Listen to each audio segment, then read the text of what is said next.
आजकल नहीं कि ईमान लाने के बाद भी कहते हैं कि हाँ नबी कुछ नहीं कर सकते। आवाज़ ईमान लाने के बाद लोग भाग जाते हैं, कहते हैं नबी कुछ नहीं कर सकते माज़अल्लाह।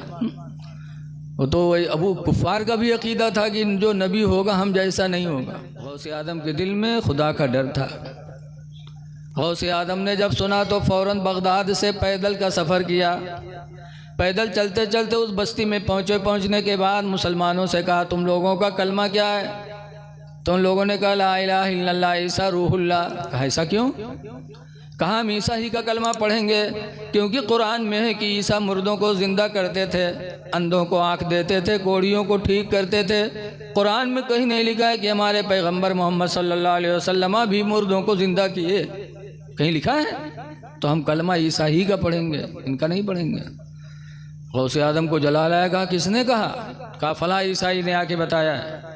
बुलवाया गया ईसाई को, वो ईसाई भी आया। गौसे आदम ने उससे पूछा तो कहा हाँ मर्तबा ईसा का बड़ा है, उन्होंने मुर्दों को ज़िंदा किया है, कुरान कहता है। तुम्हारे नबी ने भी किया। तब गौसे आदम की शान देखो, फरमाते हैं तुम मेरे नबी की बात करते हो? मेरे नबी ने ज़िंदा किया कि नहीं किया?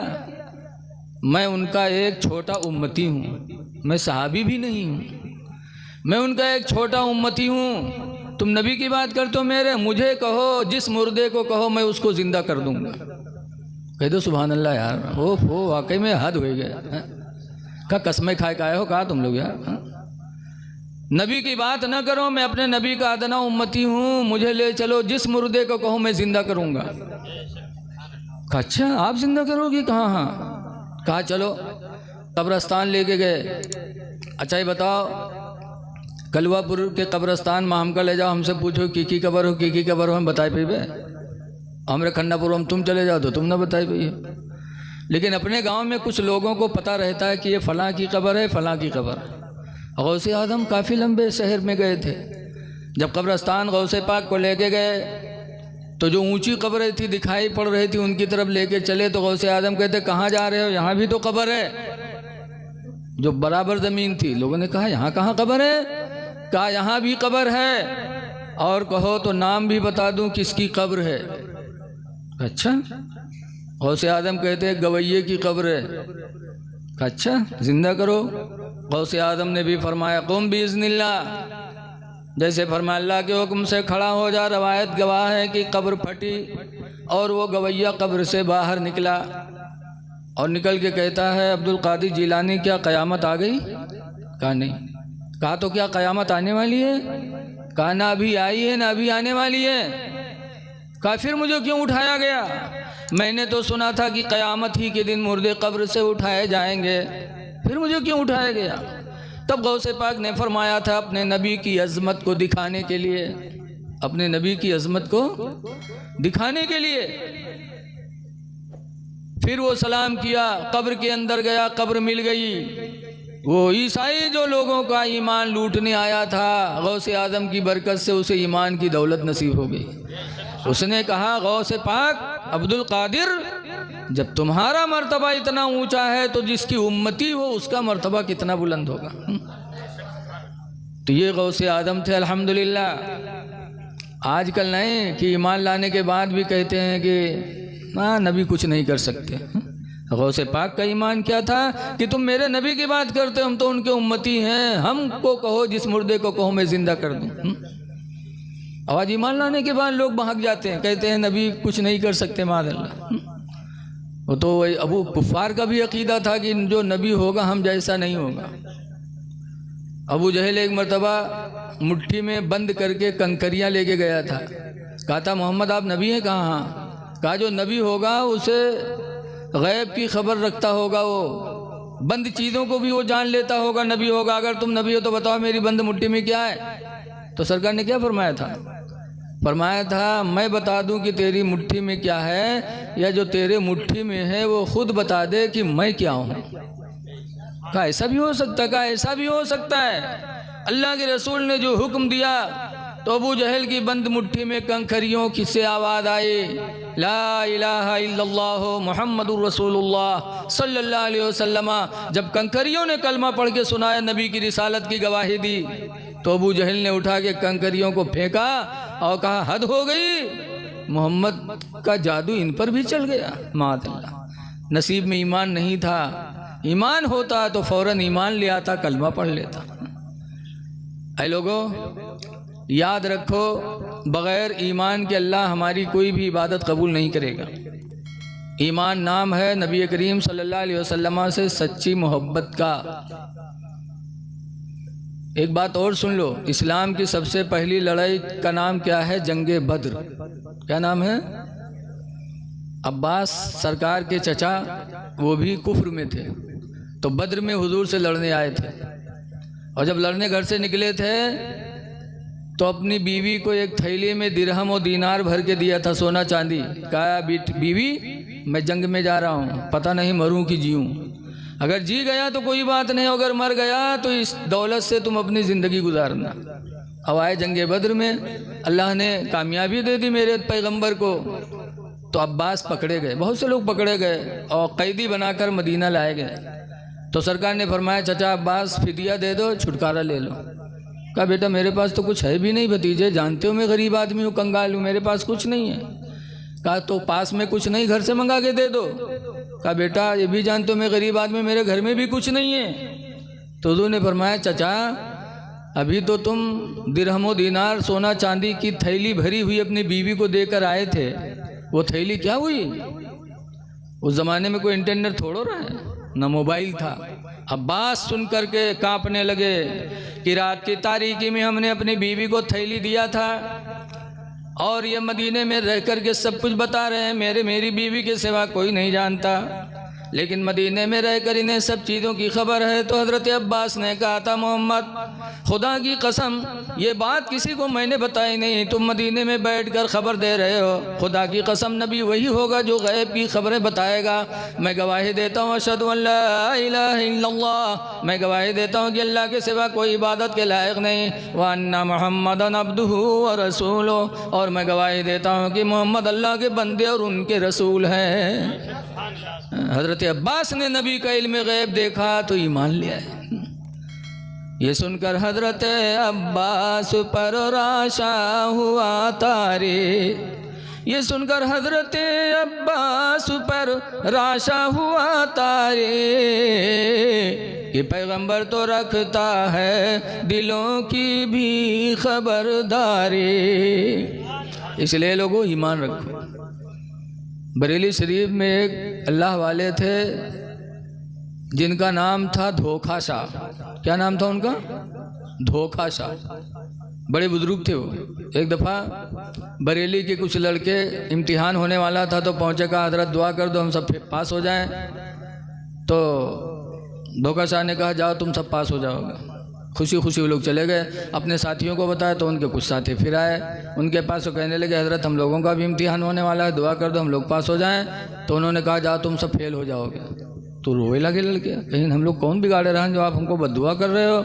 अभी हमारे साथी आए थे तो आपने कहा पास हो जाओगे, हम लोग आए तो आप कहते हो कि फेल हो जाओगे, तुम सब रोने लगे। तब धोखा शाह करीब आए और कहने लगे, रो नहीं, मेरा नाम है धोखा, मैं उल्टा काम करता हूँ।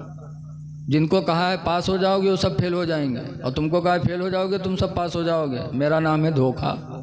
तो बच्चन का कुछ तसल्ली हुई। इम्तिहान हुआ, इम्तिहान के बाद नतीजा निकला तो पता चला कि जिनको पास कहा था फेल हो गए, जिनको फेल कहा था पास हो गए। वो धोखा शाह बुजुर्ग एक दफ़ा आला हजरत के पास आए, कहा मौलाना अहमद रज़ा बताओ क्या तुम्हारे नबी की हुकूमत ज़मीन पर भी है? हमारे तुम्हारे पैगंबर की हुकूमत क्या ज़मीन के भी वो हाकिम है? आला हजरत ने फरमाया, हाँ अल्लाह ने मेरे नबी को पूरी कायनात पर हुकूमत दे के भेजा है, ज़मीन के भी हाकिम है। धोखा शाह ने कहा कैसे मानूँ? वो आला हजरत को जलाल आया पठाने, हाँ सुन, मेरे पैगंबर ज़मीन के भी हाकिम है, आसमान के भी हाकिम है। ये जैसे जलाल में खड़े हुए आला हजरत फरमाया, सुन ले। वह धोखा शाह सरपट भगे। जब भगे तो आला हजरत के एक ही लड़के थे मुफ्ती आदम उस वक्त, तो छत पे खेल रहे थे, बस हम से नीचे गिर गए। जब नीचे गिरे तो आला हजरत की बीवी नाराज़ होने लगी, कहने लगी जब आपको देखो तो आपको जलाल आ जाता है। वो बरेली के बुजुर्ग थे, आपने गुस्से से कहा देखो अल्लाह ताला को अच्छा न लगा, मेरे बच्चे को छत से गिरा दिया। तो आला हजरत उठाने नहीं गए, फरमाया गिराया ज़रूर है मेरा बेटा, लेकिन ज़मीन ने मेरे बेटे को तकलीफ़ नहीं दी। जब उठाया गया मुफ्ती आज़म को तो हकीकत में कोई तकलीफ़ नहीं पहुंची थी। ये देख ही रहे थे मुफ्ती आज़म को कि धोखा सा फिर आ गया।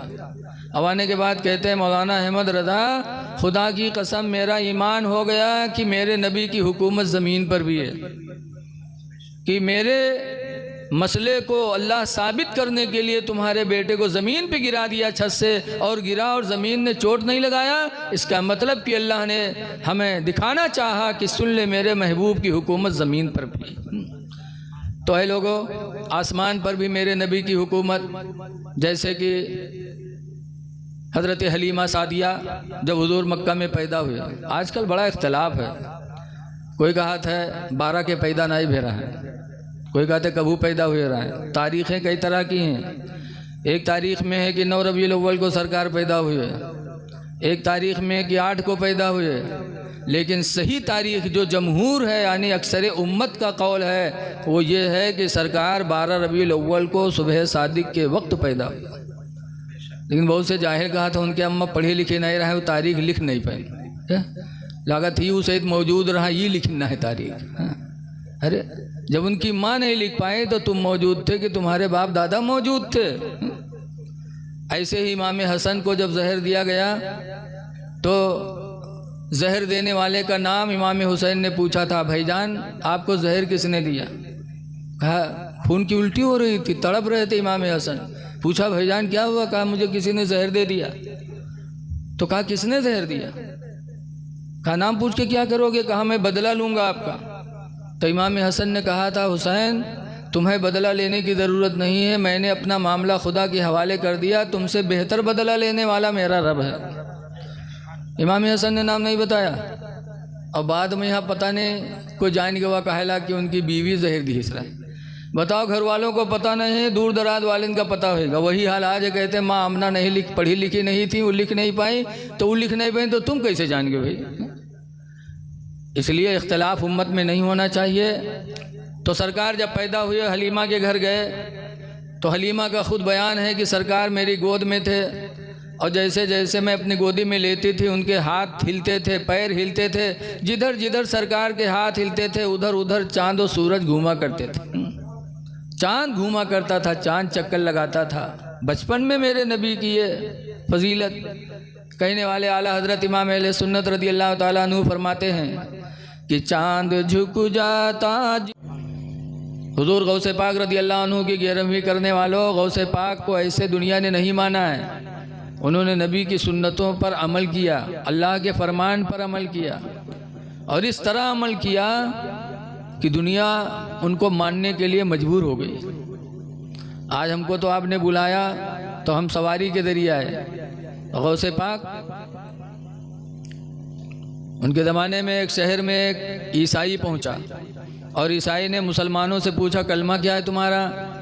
तो मुसलमानों ने कलमा पढ़ा, ला इलाहा पढ़ लो, ला इलाहा इल्लल्लाह मुहम्मदुर रसूलुल्लाह है, रसूल अल्लाह नहीं है। अफसोस है कि बहुत से लोगों को कलमा भी सही याद नहीं। ला इलाहा इल्लल्लाह मुहम्मदुर रसूलुल्लाह सल्लल्लाहु अलैहि वसल्लम, ये कलमा मुसलमानों ने सुनाया। तो ईसाई ने कहा मोहम्मद का कलमा क्यों पढ़ते हो सल्लल्लाहु अलैहि वसल्लम? ईसा का कलमा पढ़ो। कहा क्यों? कहा ईसा का मर्तबा तुम्हारे नबी से बड़ा है। कहा कैसे माने? तब ईसाई ने कुरान की आयत पढ़ी थी कि तुम्हारे कुरान करीम ही में है ईसा अलैहिस्सलाम के बारे में कि ईसा अलैहिस्सलाम कहा करते थे इन्नी उबरीउल अकमहा वल अबरस व उहयिल मौता बिइज़्निल्लाह। ईसा अलैहिस्सलाम कहा करते थे इन्नी उबरीउल अकमहा, बेशक मैं मादरजाद अंधे को शिफा देता हूँ, वल अबरसा और कोढ़ी को, व उहयिल मौता और मुर्दे को ज़िंदा करता हूँ, बिइज़्निल्लाह अल्लाह के हुक्म से। तो उसने कहा ईसा पैगंबर तो अंधों को आँख देते थे, कोढ़ियों को शिफा देते थे, मुर्दों को जिंदा करते थे, क्या आपके नबी ने भी किया? तुम्हारे कुरान ही में है कि ईसा ये काम करते थे, और तुम्हारे नबी के बारे में कहीं लिखा हो कि तुम्हारे नबी मोहम्मद सल्लल्लाहु अलैहि वसल्लम ने मुर्दों को जिंदा किया हो, किसी अंधे को आँख दिया हो, किसी कोढ़ी को ठीक किया हो? कुरान में है कहीं? अब मुसलमान चुप। कहा हाँ यार ये तो नहीं है कुरान में कि हमारे नबी ने भी अंधे को आँख दिया, कोढ़ी को शिफा दिया, मुर्दे को जिंदा किया। कुरान में तो मेरे नबी के बारे में नहीं है और ईसा के बारे में है कुरान में। तो वहाँ के मुसलमान बदल गए, कहा सही कहते हो, मर्तबा ईसा ही का बड़ा है, मोहम्मद सल्लल्लाहु अलैहि वसल्लम का बड़ा। बोलो तो निहा नहीं करो यार, मेरी बात समझ में आ रही कि नहीं आ रही? तुम लोग चुप हो जाओ बिटिया, ये जहाँ रही हैं कचकच की है जरूर, अल्लाह जाने इनके मुँह में का होगा। ये जहाँ बैठी हैं खामोश न बैठी, वो तो वैसे है जैसे तीन आदमी झगड़ा करत रहे आपस में। एक मुसाफिर पहुंचा, कहीं काहे लड़त हो यार तुम लोग? कहीं एक मामले में हम तीनों लड़ रहे हैं। कहा क्या मामला है बताओ, लड़ो ना बताओ, हो सकता है मेरे समझ में आए बता दूं। तो तीनों ने कहा मामला यह है कि हम तीनों का दावा है कि सबसे बड़े झूठे हम हैं। ये कहता हम बड़े झूठे, ये कहता हम हैं, हम कहता मैं सबसे बड़ा झूठा हूँ। इसी का झगड़ा है। तो मुसाफिर ने कहा ऐसे नहीं, तुम लोग अपना अपना झूठ बताओ, फिर मैं फैसला कर दूंगा तुम में सबसे बड़ा झूठा कौन है। तो एक से पूछा तुम कोई झूठ बोलो। तो उसने कहा आज मैंने देखा कि एक चील एक हाथी को पंजे में दबाए उड़ती जा रही थी। तो उसने कहा हो सकता है कि चील कोई मुर्गी का बच्चा दबाए जा रहा हो और ये ऐचा तानी की वजह से वो का हाथी समझ ली इसको, जो कि आँखें ऐचा तानी होते एक कदू देखा था कि नहीं देखा था। तो कहा ये कोई बड़ा झूठ नहीं, ऐसा हो सकता है। दूसरे से कहा तुम बताओ। तो कहा आज मैं ज़मीन का सैर करते करते आसमान पे पहुंचा और आसमान से फिर वापस आया। तो उसने कहा यह भी कोई बड़ा झूठ नहीं है, हो सकता है तुमने ख्वाब देखा उसी को हकीकत समझ के बयान कर दिया, ऐसा भी हो सकता है तुमने ख्वाब देखा, कोई झूठ नहीं। तिसरके से पूछा तुम अपना झूठ बताओ। तो तिसरके ने कहा आज मैंने देखा कि 10-5 औरतें एक जगह बैठी थीं और बिल्कुल चुपचाप थी, कुछ बोल ही नहीं रही थी। कहा सबसे बड़े झूठे तुम हो, सबसे बड़ा झूठ यही। ऐसा कहाँ हो सकता है कि मेहरुए बैठे बोले ही ना, बोलना उनकी आदत में दाखिल है। इतनी बुलक्कड़ होती हैं कि अगर कोई ऐलान करावे खोए तो मैक न लगाओ गाँव में, बल्कि एक मेहरुआ कह दो कि एक बात है हम तुम्हें का बताए थे, देखो कोई बतायो ना।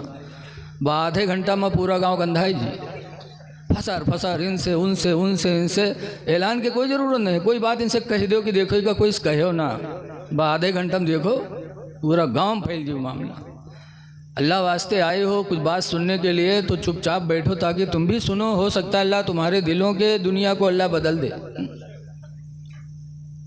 तो वहाँ के लोगों ने कहा बात सही कहते हो, ईसा अलैहिस्सलाम का मर्तबा बड़ा है। वहाँ के मुसलमानों ने कलमा छोड़ दिया और पढ़ने लगे ला इलाहा इल्लल्लाह ईसा रूहुल्लाह।